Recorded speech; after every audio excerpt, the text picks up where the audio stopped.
What's going on, Pokemon Go trainers? Welcome to episode 15 of the Lured Up Creator Series, the podcast bringing your favorite content creators to talk about their work, process, and the game that brings it all together, Pokemon Go. Lured Up is part of the Pokemon Professor Network, and today is Sunday, September 13th, 2020. I'm your host, Ken Pescatore, and this week we are excited to be joined by Hybrid Mongoose. What's up, man? How are you? Hey, how's it going? What's up? Welcome. Yeah, it's been long overdue. Dude. As you know, I cover a lot of different things with Pokemon Go. I used to do a Pokemon Go podcast as well, and all of that. And it's just funny that it took us this long to actually do this. I know, right? It was and it was funny because this all sparked up. I guess I don't know, man. You had some kind of like a muse or some spark under your ass because you just like tweeted me out of nowhere. You're like, "Yeah, dude, I like podcasts. Like, let's do this. Come on!" And it was like, yeah. And then within 30 minutes, we were booked and done. It was like, "Oh, all right, yes." Yeah. What was funny is I was like, I want to make a podcast, but I don't want to edit one. So, I'm like, Bro, I feel your pain. I'm like, Lured Up. Let's make one. I was like, deal, done. Let's book it. Pick a date. It was awesome. But dude, thanks so much for being here. Why don't you take a moment to introduce yourself? Let us know where you're from. Tell us a little bit about your content, your brand, your channel, all that good stuff, and then we'll start digging into the content itself. I'm Hybrid Mongoose, otherwise known as Hide Your Bread Mangoes. And I make a lot of different Pokemon Go vlogs. I do kind of like opinion pieces. I've done podcasts in the past. I dabble in PvP. I was into it for a little bit, but kind of got out of it mainly because I do believe the GBL League is cool, but I don't like the other. I only like Great League, if I'm being honest. I kind of like the way that Silph Road did it, and you could almost all the tournaments were Great League. And yeah, I think the majority of trainers, even if they're playing in Go Battle League and they play through Ultra League and Master League, they're really just waiting for the return of Great League. You know what I mean? Like everyone seems to really love that space, especially. I think it brings up the level. The playing field is the most level at 1500, I believe, and that's why you see some of the most like dynamic plays and dynamic strategies and stuff happening in Great League more so than you like Master. So yeah, right. You're definitely not alone there at all with PvP. Yeah, and I did one tournament for the Silph Road and I ended up tying for first place. First time hell yeah. I ever did. I've only done one tournament ever, and it was because I picked a completely off meta team that I knew would work. And nice. I mean, you're that guy. You're that guy at the tournament, picking all the off meta shit, throwing people off. Like I don't know what to do with this. Prepare for Quagsire. What? Yeah, no, it was even worse than that. It was Jungle League, and I was like Mag Cargo and like Amistar and stuff. People just I don't know what is happening. But so it was fun though. I mean, I had a lot of fun, and it was cool. But this is obviously pre-COVID, so we could all gather and do this in a spot. Damn, remember that? Let's think about that for a second. Oh man, remember those times? When I regret not doing it more now. When all those tournaments were happening, I was like, oh, I'll do it later. Now I'm thinking like, man, I should have done that more because. Obviously now when are we going to do that again? Like, I just had this conversation the other day with a couple friends, and it's like we were talking about it because I throw live tournaments. Like I host tons and tons and tons of live tournaments. Yeah, and it's like my whole crew is like itching like crazy because we want to get back to it. What do we do? And it's like New Jersey just opened up restaurants, indoor dining at like a 25% capacity kind of thing. It's like. I don't know when it's going to be normal again. I just don't know. I mean, I just don't know. It's like, and you think about like live tournaments. It's like, man, that's so far off from what we should really be worried about when it comes to like gatherings and being out in public. It's like, it seems so far away. I miss it to hell. Like, I know. Yeah. I mean, it seems so far. Even going to the movie theater, something as simple as that seems. Like I was a go to the movies every single week person. Believe me, I had the monthly pass like top dog. I would go every single week. So I miss the movies like crazy. 'Cause Oh yeah, I I would bet. go all the time. Yeah, it's crazy. Let's think positive that everything will be okay. Because yeah, I want Yes. tournaments to come back definitely. But how were you introduced to Pokemon as a franchise? Where it was Pokemon Go your introduction, or do you have some history prior to Go? Oh no, I have a lot of history prior to Go. I actually like watched the show when it first came out, when it aired. Yes. I was playing the original Red in on a regular Game Boy Color. I don't even. I think the first time I played it, it wasn't even a Game Boy Color. I think it was just a regular Game Boy. Hell yeah. And played that. Was really into it. Then actually, when N64 came out, I'm totally dating myself. Dude, Pokemon, believe me, you're the young guy on the show right now, dude. You got the fucking old dude hosting the show. It's all good. But believe me, shit. I was playing on a ColecoVision, bro, and in television. Believe me, I'll date myself. But I was playing on an N64, and then playing the Pokemon Snap, which I'm so glad there's another one coming for the Switch. Definitely covering that 100%. I'm so hyped on that. And then Pokemon Stadium with the whole Game Boy cartridge thing that you could plug into the N64 controller. That was I was into it big time. But then I got into middle school and life happened, and I just kind of got out. I never disliked Pokemon. I just kind of got out of it, and I didn't really follow it all the way up until Pokemon Go came out, and I was like, what is this about? And I started playing it, and obviously I got way back into it again, and I was like, oh my god, this is awesome. So it went from being nostalgic to, wow, I really like this. This is really I fun. love that. And that that's such a similar story that I hear so often from people that make content, and it's amazing, and it's a testament to the power of Pokemon Go to bring people back, and that's the cool thing. It's like people step away from Pokemon, but you're always sort of still connected with it. You still love it. You still it's always there. And then Pokemon Go comes out, and it's like, oh, this is exactly the tow rope you need to pull yourself back into the franchise. And the majority of people they come in on Pokemon Go, and then they just jump in head first and never look back. That's happened to so many people I know. I think that's awesome.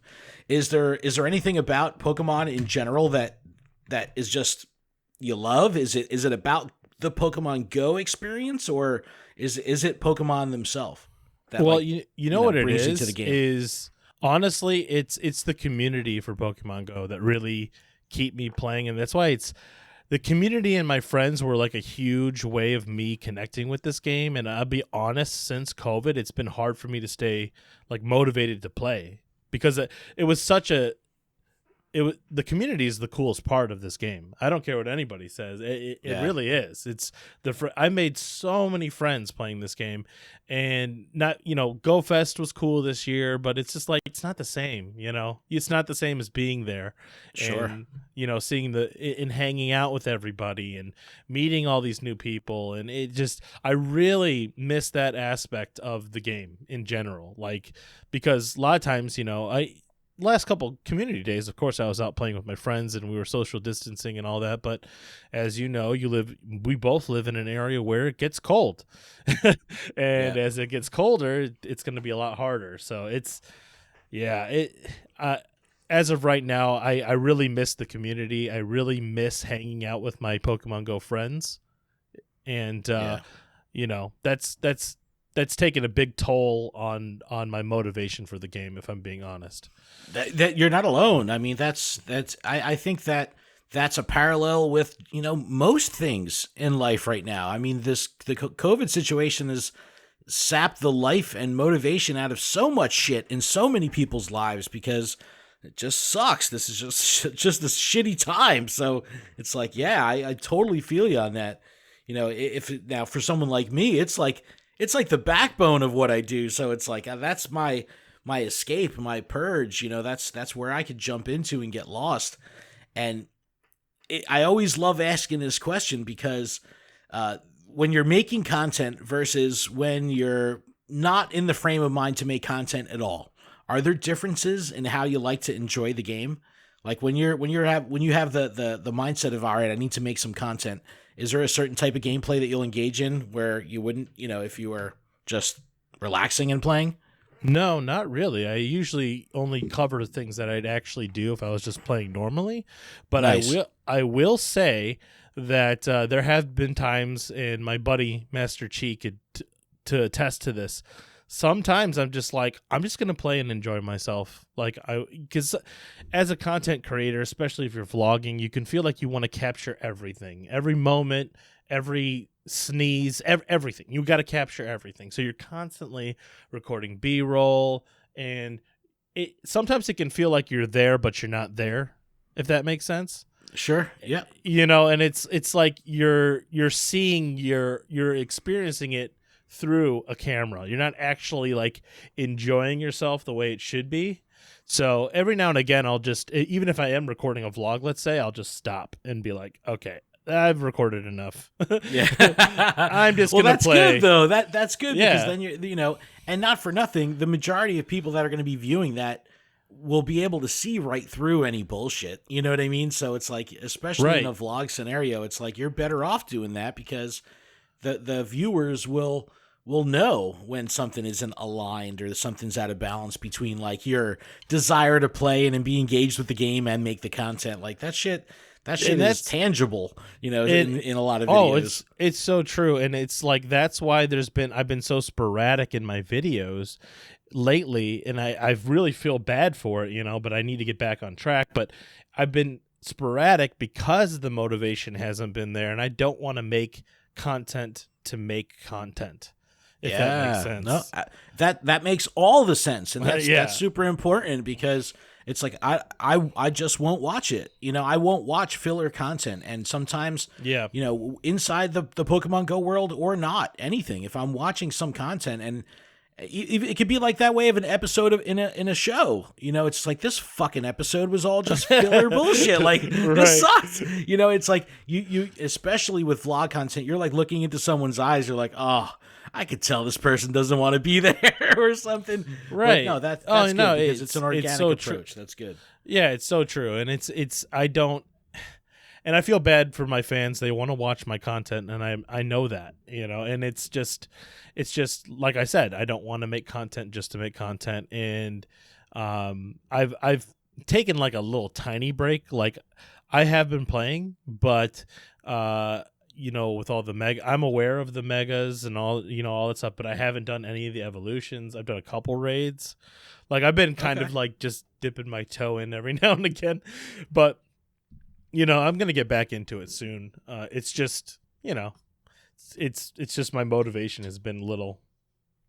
I think giving myself a little bit of a break is a good thing at this point. I've not for nothing, I've heard a lot of this coming out on Twitter and Reddit where, people are fucking hardcore addicted to the game, and, how that affects someone with the ups and downs of the game, and how that can affect your mental health, and how that can affect like all these other things. And a lot of people are saying like, what, this is going to be my little like time out from the game and take a little break. Niantic took the week off. A lot of people said, all right, this is my chance. This is kind of a mellow week. Last week when we had Heatran around, it was like, this is a good time for people to slow down, not spend. And, a lot of times that break is so good for people because they come back, and then because of Niantic's secret algorithm, they get a shiny. I'm just kidding. That's not true. But they come back to right now. But you come back to the game, you feel refreshed, and it's like a lot of times new mechanics could be introduced to take a little break or whatever it is, and it's like that I feel you on that, and the game hasn't been performing as stable and as ideal as we'd want it to also. So this is a good time to chill out, if you could do it. But let's get back to your channel itself. What inspired you to start making the content, and how long have you been doing this? Like, when did you make your first bit of Pokemon content? I started vlogging like the first week the game came out, or not vlogging, live streaming. I started live streaming just randomly on YouTube with my channel, and I was, gaining subscribers like crazy, and I was like, hey, this is fun. And then it kind of evolved over time for me just doing live streams from my phone, literally, to actually vlogging and, getting a camera and all that other stuff. But I've been making content since the first week of the game came out, like literally Nice. since then. So I realized, though, because I used to edit for a different gaming channel, so I do have people that do watch my vlogs. I do feel like I have a unique editing style, and I do feel like it is one of my creative outlets. So that's I don't have anything like that creatively in my work. So in order for me to get that creativity out, this is like my outlet, basically. Yeah, hell yeah. No, that's fantastic, especially if, what you do in your outside of the content world is very far removed from it. Yeah, that makes making content this amazing outlet, and I'm a huge believer in that. And I get anxiety. Like I'm the type of person, if I don't have an outlet for my to get ideas out or creativity out or writing or whatever it may be, it's like I literally I get overwhelmed. Like it's a crazy thing. So having a creative outlet, that's awesome. And it's just a plus for the viewer, because then they get content. It's like it's actually helping you as a creator, to achieve, something in your life with creativity, and then the viewer gets to reap the rewards of that. So that's awesome. What can viewers expect from your content? Like, let's say they've never seen one of your videos before. You said you got like a unique style. What can they expect if they were to, check out your channel right now and check out, one of your latest videos? My vlogs are very. The only way I could explain it is a lot of it's timed with the music, and my editing style follows it. So unlike a lot of people where they just edit and this is B-roll and it goes to this, I'll have montage parts that like literally go right with the music or whatever, and that's kind of how my vlog style goes. Nice. Other than that, what I found, and the content's probably going to change a little bit because I've realized that my opinionated videos where I just talk about a subject usually do better than anything else that I do, which is hilarious because it's just me talking about a topic and what I feel. Yeah, it's probably like the least amount of prep. I'm telling you, the least. That's great. And people are drawn into that, and they want to hear about that. It's almost like a solo podcast. It's a video, but you know what I mean. It's opinionated. Yeah. I mean, the whole thing. I want to dig into that a little bit, because I think this will make for some fun conversation, because you're definitely in your content. You are very outspoken with your criticisms, and I'm absolutely known, especially on Twitter, for having like the biggest Niantic stick up my ass when it comes to like the way the game is handled and everything. It's like I'm fine with that. It makes for good discourse, but. How does the current state of the game kind of influence what you're doing? I mean, is that something that I'd imagine, like what you're saying is, you can kind of use those situations or those things in the game. Like, I don't know. Is it like a rant? Like it almost, honestly, it kind of is a little bit. And what's funny is you had a thumbnail. It was the GoFest logo and just a giant red word that said scam. Yeah. I was like, this fucking guy. I knew people would click on that. I was like, yeah, yep. I was cracking up. I go, all right, that's shameless. I go, that shit is funny as hell. That is what it funny. was? Is I said Pokemon Go Fest was a scam, and then I ridiculed everyone who thought it was a scam. So it was like a reverse clickbait. Like people were like, "Oh man, I want to click on this and hear what this guy has to say about how much of it's a scam." Nope. I ended up sort of basically siding with Niantic and saying it wasn't a scam because I mean we did have technical issues. That's true, but. People were expecting to get 40 shinies from their house, and it's just like it doesn't work that way. I think that the state of the community is at a critical point right now, and honestly, this past week with it being kind of chill, with Niantic being off, and no real new stuff happening, I think this was really good for the community because they got a little bit of a cool-off period because shit was hot for a while. I can tell you what actually changed my opinion of the game. There's a specific point where I was like, I saw the game completely different. Oh, in terms. So what ended up happening was there. Do you remember the 7K regional shiny event? Sure. So that the rates for shinies during that time were abysmal. They were horrible. So you would get eggs from people, obviously, from friends, gifts and stuff, and you'd open them up and you had a chance to get, a shiny Kangaskhan or whatever, right? The rates were so horrible. But what really tipped it over for me was the fact that the Sylph Road did a report and they found out that Niantic changed the rates starting on Saturday and Sunday on purpose, knowing that that's when people would have off so they could actually play more.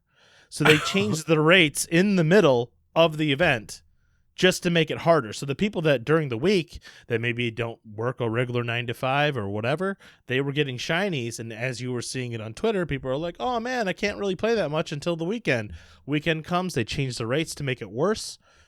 And it's just crazy. So it's just, to me, out of all things in the game, incubators are like the biggest scam in the world. Do you think they're loot boxes? Honestly, do you think they're loot boxes? They are loot boxes. They are. They are. Where do you stand on thinking? Do you think that they should disclose percentages of hatch rates? Oh yeah. They definitely should show the percentage rates and commit to not change them, because obviously during that event, I saw so many people on Twitter going, oh my God, I'm 250 eggs in and I still haven't gotten a shiny and blah, blah, blah. And I'm thinking in my head, holy crap, that guy spent like over $150 trying to get a shiny.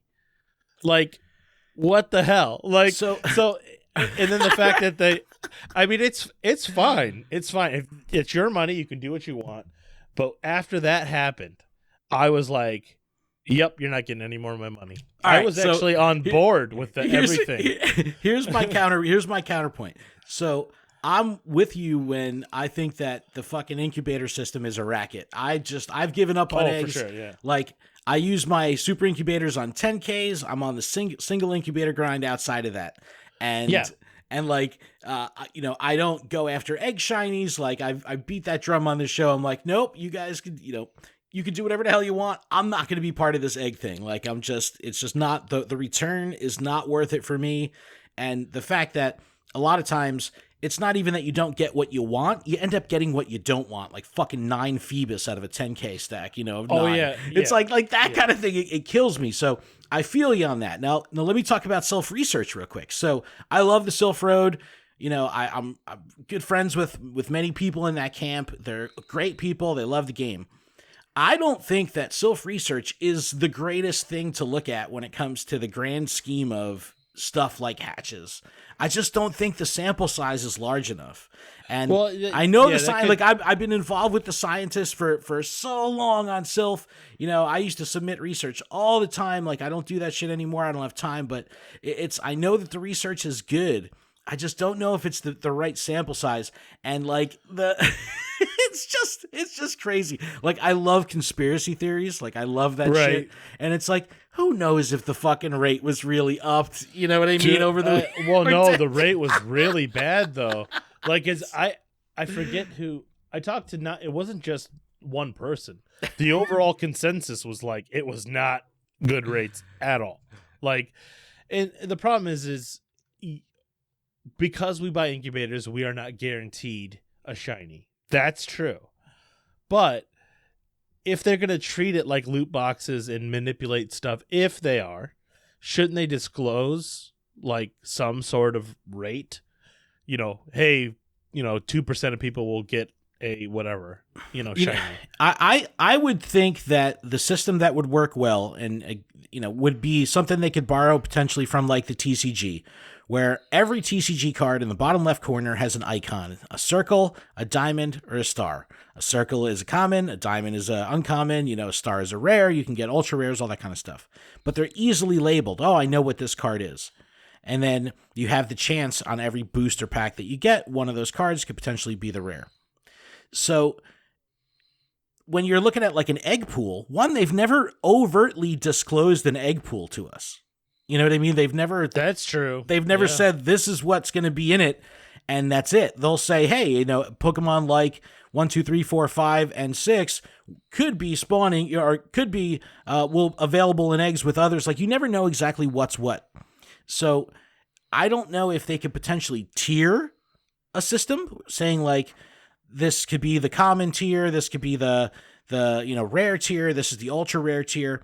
I just think if they were to apply a percentage to it, it takes a little bit of the spirit away from the hunt. But you should still already to be able to look at that and say, all right, I can make an educated decision about this now rather than have to be 150 eggs in and being like, shit, I still haven't got one. And it's like you just spent fucking, $200 on fucking incubators or something. And it's like that's the thing. The community doesn't learn lessons. And that's the drum I'm always beating. I'm like, I took that beating for so long. It's not worth it anymore. That's like, someone kicks you in the nuts and as soon as you're done, it's like, kick me again, damn it. I think it's going to feel different this time. It's like, no, it's going to hurt like hell when you get kicked.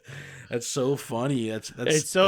It's so true. Because so remote raids, great thing, right? I think remote raids awesome, especially with COVID and everything. Right. Amazing. At least you're getting a chance to get 100% or technically a shiny. But I feel like your chance there is even better than incubator eggs. Like eggs is just like a full on.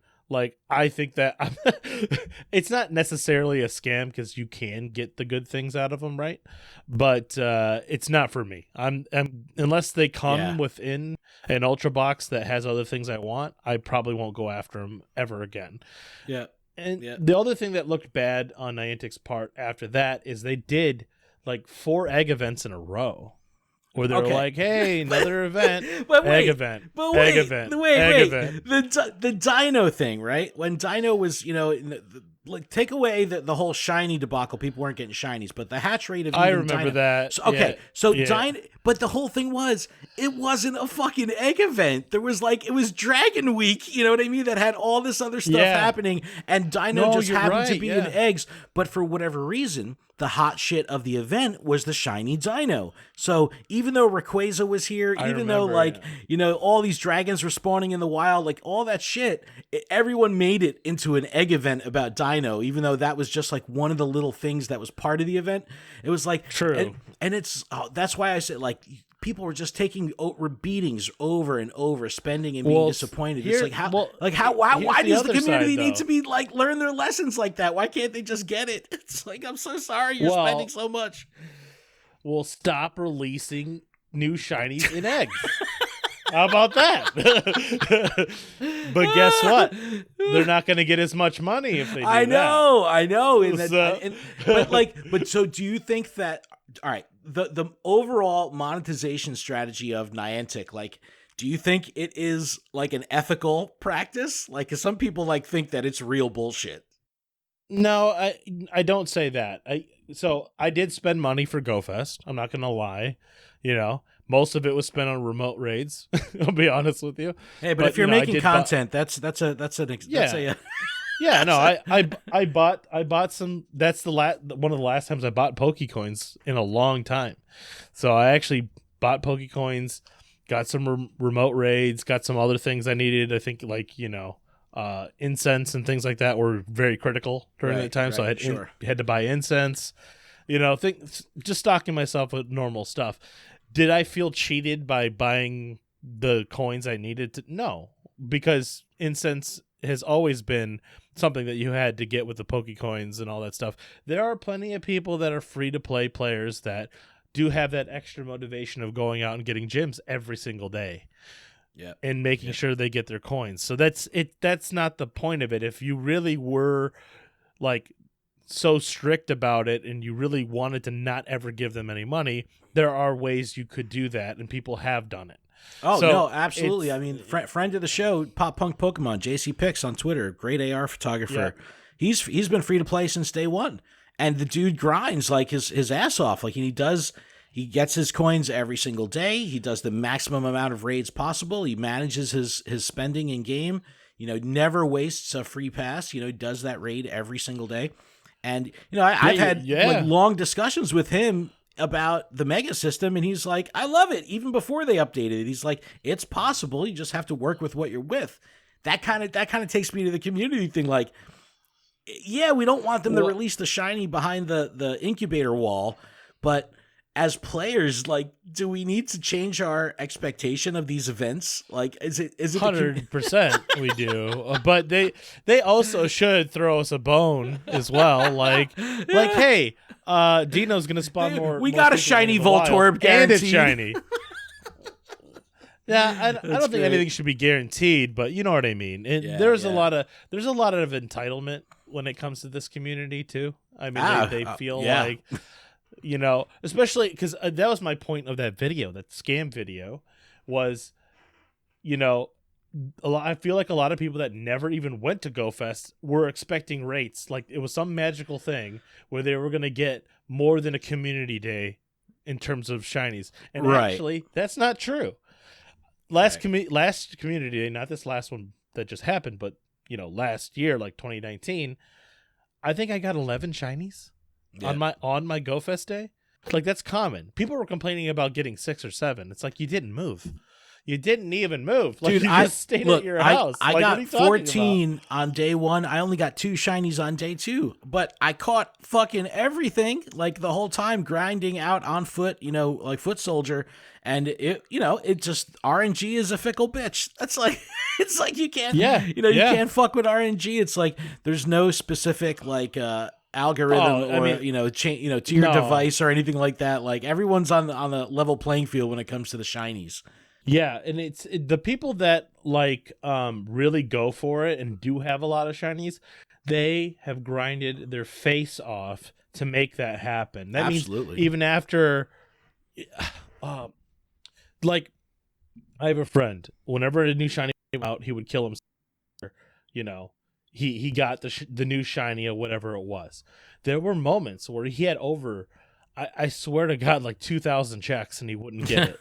and I was just like, you know, that's dedication. That's what a true shiny hunter. If you're gonna say, "Oh, I'm a shiny hunter," that means you're going until you like hate yourself. So, like, you're going until you're like, "Why am I here? It's 11:30 at night. I should be going to bed." You have to be that level to be getting those types of shinies. No, that's like JT Valor. It's like he'll go out to play, but it's like he'll play for 9 hours straight. Like, it's not a very common thing. Yeah, you're watching a 10-minute video, but it took 9 hours worth of footage to get, you know, but he catches 4 shinies a day because he's probably catching 1,500 Pokemon a day. You know what I mean? It's like his numbers are just fucking bananas. Yeah, people don't realize that a lot of the people on Twitter that are like, "Man, you're so lucky." It's like, you don't understand what they go through when RNG is not going their way. Yeah, it's the worst. It's the worst. Yeah. So we've all been there. We've all been there. Yeah. There's been I forget what it was. One of my worst GoFests or community days, not GoFest. Community days was Tyranitar, was Larvitar. And I was like so pumped for it. I was like, "Oh man, Larvitar, it's gonna be awesome." I ended up getting like 2 shinies or something like that. And then, but I did redeem myself. I did get an incense only, so it was only for me 100% normal on that day. So I ended up getting 100% nice SmackDown one. So it was dude, that's gonna be a beast for fucking megas. That's gonna be awesome. So it's like, yeah, I guess Niantic was like, "Here you go," you know, like, there's your bone. Here's something good. You didn't get any shinies today. Here you go. And I had my buddy Chi. He only got 1 shiny on Dratini Day. Holy you know, shit. it's like stuff like that happens to people. You know. Yeah. So yeah, for sure. Yeah, it's more common than you think. You just, you know, typically you hear about it on Twitter because that's where you get the megaphone to make it loud. But let me jump back a little bit here. You said you had experience with podcasting, and I was definitely a fan of what you were doing on YouTube. And you know, I want to talk about that a bit. You thinking about coming back to podcasting? Like, what's the deal, man? Yeah, I actually think I will. I think I will. I had this weird moment where I was getting known for the podcast, which is a good thing, but then I got like weirdly jealous of my own content. Was like, I don't want to be I swear, dude, I was like, I don't want to be known just for my podcast. So I don't know what. I just self-sabotaged it or something. I don't know. That's so funny. I want them to know me for my striking looks. I do this blue steel stare. But no, it was so stupid. I don't know what was wrong with me. I was just like, and if anybody likes me for anything, why should I? I loved doing it. It's not like I didn't like doing it. It's just I don't know. I was weird. I was like, in a way, annoyed that people would be like, "Oh, Hybrid Mongoose, he makes good podcasts," and like nothing else. Like I do nothing else. You know what I mean? Like that's where my brain went. Like, oh yeah, I could only make podcasts apparently. Here's the thing. Everyone tells me I have like a radio-ish type voice, whatever, and that's what my strength is. That's why those stupid, opinionated videos where I just talk out of my ass, those do awesome. Yeah. And anything I try to like plan, I mean, there are some things that have done well, but you know what I mean? Overall, it's really the videos that I just, shoot the shit, just talk like this, ends up being a hit. Yeah, for sure. I mean, you mixed it up with a bunch of tubers and stuff. How did that all come to be? Who's some of the people that you've worked with on the podcast stuff that you've done? I did a lot of people actually. I did JT Valor. I did one with Zoe Two Dots multiple times. Reversal. Yeah, there was a lot of people I did it. Didn't you have Jay Kim on? Yeah, I had Jay Kim on. Yep. Yeah. Multiple times. Yep. And I did. Here's the thing. I have 2 podcasts that are unedited right now. One of them's with Count Jinsela, and the other one is from Swag Tips, and I just never edited them. What? I know. I'm telling you. I'm just like, I'm an idiot. But anyway. Dude, no, do you still stay in touch with any of them, or just on social? Yeah. No, yeah. Me and Count Jinsela are like definitely close. Like we every single time we like GoFest would happen, all of us would hang out all the time. So it's like every day. Dude, so he's got some good fucking opinion videos too, man. Yeah, he's got some good shit. Yep. Yeah, that's what it reminds me of. But I'm more like, I don't care what anyone else thinks. That's so well, you know what? Look, and that's refreshing in this day and age, in this state of the game and the community, because it's like I get so much shit for being like, waving the Niantic TOS flag and people calling me a shill and stuff. That has to be balanced with people like, calling shit out and just like, waving it out like they don't care. Like that shit's funny, man. I mean, one of the last tweets I tweeted was like, what was it? It's like, remember when Niantic wasn't greedy as fuck? It's so bad. It's so bad. All we cared about was completing our Pokedex. Oh my god. It's I don't think that all the time, but Niantic has made a lot of money off of the community. Let's be real here.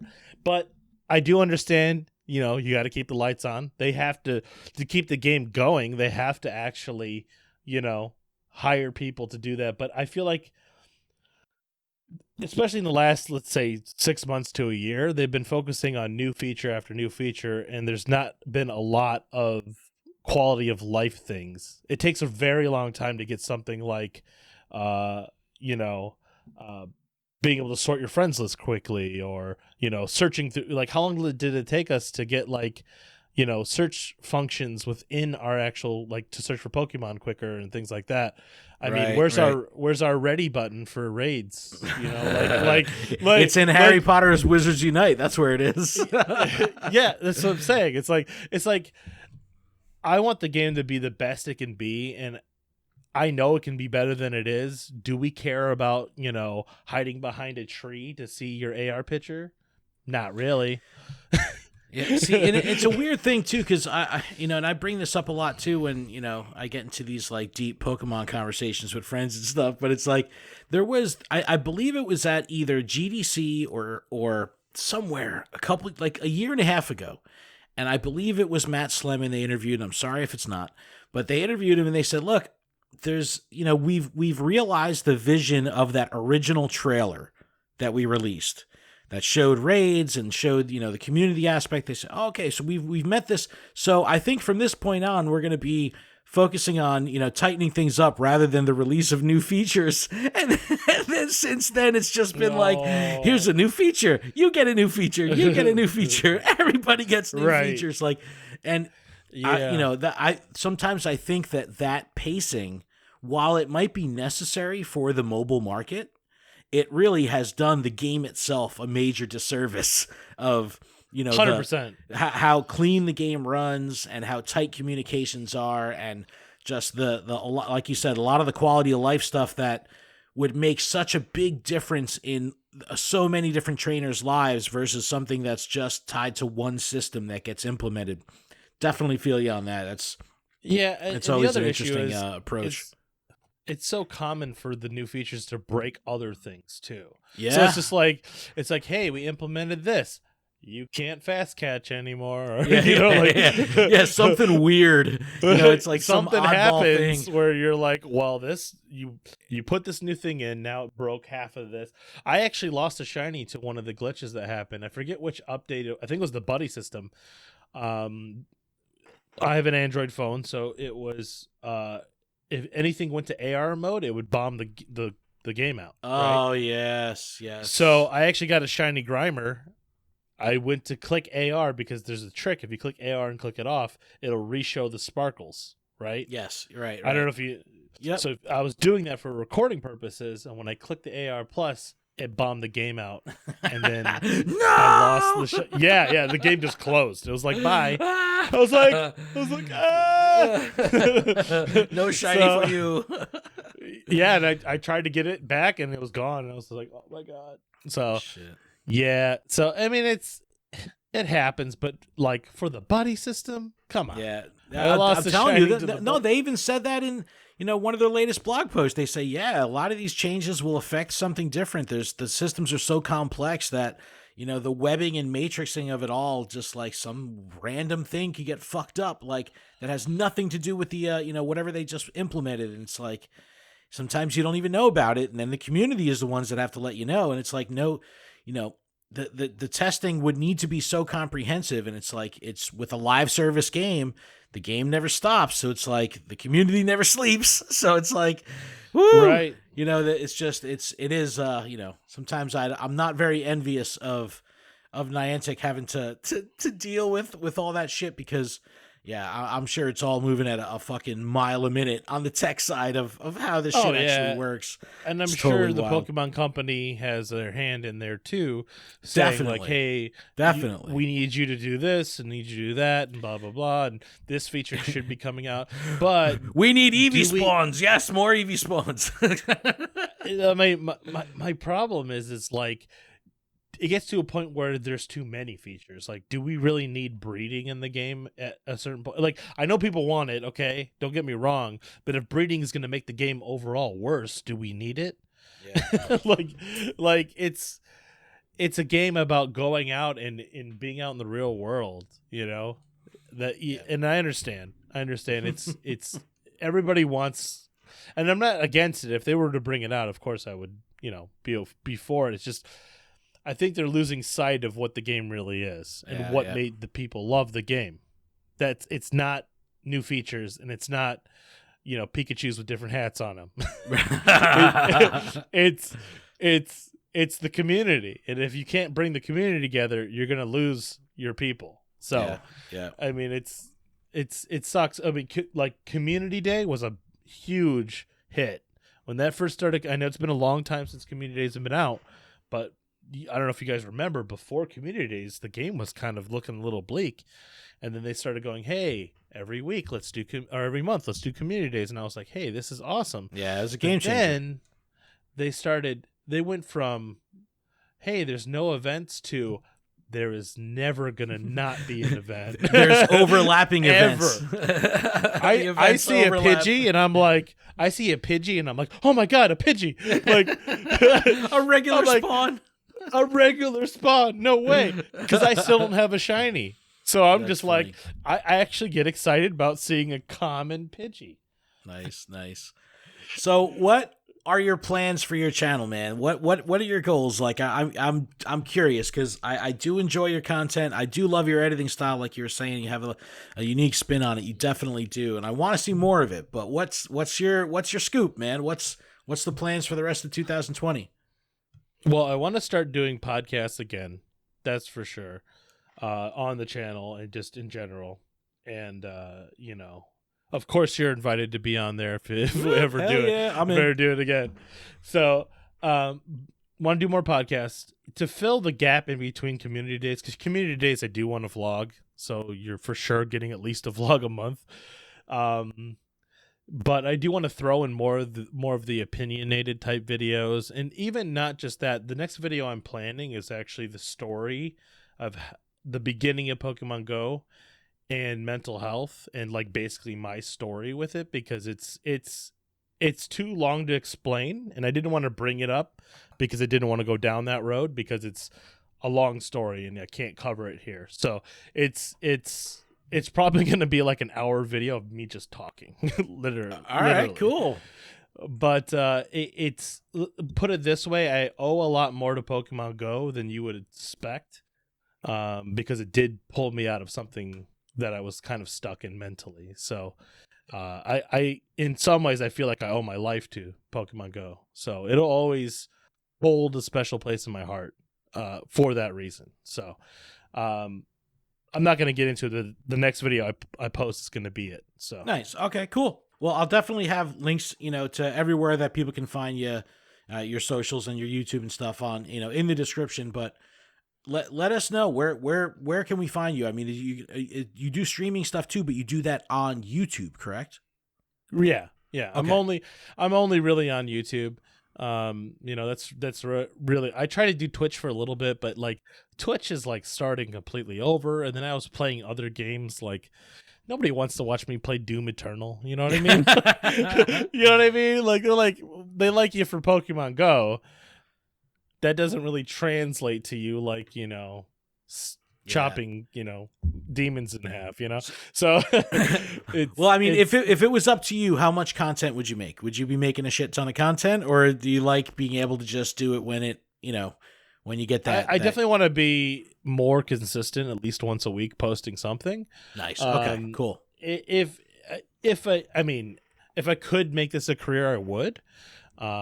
And if that were the case, I would try to make a video every day if that were possible. But, obviously I have a family to take care of. I have a, wife and a son and a house and the bills and all that, so it's sure. It's like, I have to support that. So it takes a lot more of my time than, there was a time where I was really pushing YouTube very hard, and it was working. I was doing really well, but I was also neglecting my family at one point. So it's just like, it's like you get into these like, how much is too much? Sure. Yeah. I know all about that shit. Yep. and I've been trying to find the balance. It's so hard to find that balance because, as you know, the more you post, the more you're consistent, the better results you're going to have, and all. And it becomes so hard to find that line where you're balanced. Absolutely. I'm still having a hard time finding it. Well, why don't you let us know where we can find you? Let us know where your YouTube channel's at and where you're at on Twitter. Yeah. So I mean, the YouTube channel is Hybrid Mongoose. If you search for Hybrid Mongoose, you will find it. And then, Twitter is at Hybrid Mongoose as well. Facebook is pretty much dead. So nothing. I'm just kidding. But those are the two main things I post on. Would be either YouTube or Twitter. And yeah, that's pretty much it. Awesome. Well, everyone, make sure you check out Hybrid Mongoose's channel. Subscribe, like, follow, whatever all that good stuff is. Turn on notifications, watch the videos, leave thumbs up, all that good shit. It's always important to, support people that are doing good things. And, when we're making good content and fun content, that's what we need to look out for. So make sure you check it out, connect to the channel, and sub. But for everyone else, this has been an episode of the Lured Up Podcast Creator Series. Thank you so much for checking it out. Please check out luredup.com for everything that's going on with the show. Check out PokemonProfessor.com for everything going on at the network. I just updated the guest list page. It's got links to all the previous guests that we've had on the show. Definitely check that out. Give it a listen. Subscribe on YouTube. We're just about to clip 1,000 subs, which for a little podcast is a great thing to be to have a following like that on YouTube. So if you haven't subbed to us yet on YouTube, please do that. And check out luredup.com. Hybrid Mongoose, once again, thank you so much for coming on the show. Oh, thank you. It was awesome. Keep training, trainers. We'll see everybody next week.